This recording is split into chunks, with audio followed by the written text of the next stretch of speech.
ایک ایسی نیکی اور ایسا عمل جو نبی کے برابر ہو یا نبی جیسی رحمتیں مل جائے، قرآن کی اس آیت میں ہے جو میں نے پڑھی کہ وہ استغفار کا، یا تو نبی کی وجہ سے بچتے ہو یا استغفار سے بچت، خوب استغفار کیا گیا۔ بعض راتیں مناؤ باقاعدہ، بعض اوقات منا لو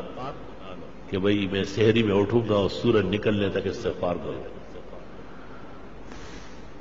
اور میں جمعے کی نماز کے لیے 2 گھنٹے پہلے آؤں گا، سورۃ کاف پڑھوں گا، 100 مرتبہ درود ابراہیمی پڑھوں گا، بس پھر جمعے تک استغفار کروں گا۔ جمعے میں اتنا ٹائم نہیں ہے، چلو عصر سے مغرب صحیح ہے، مغرب سے عشاء تک کچھ تو ادھر کنڈے زویا سوخو بویا، کچھ تو کرے آپ، اپنے آپ کو ذرا قیمتی بنائے۔ جتنی خوشیاں چاہیے، جتنے آرام اور راحت چاہیے، جتنی عزت چاہیے، اللہ تعالیٰ سورۃ نوح میں فرماتے ہیں فَقُلْتُ اسْتَغْفِرُوا رَبَّكُمْ، استغفار کرو وہ مل جائے۔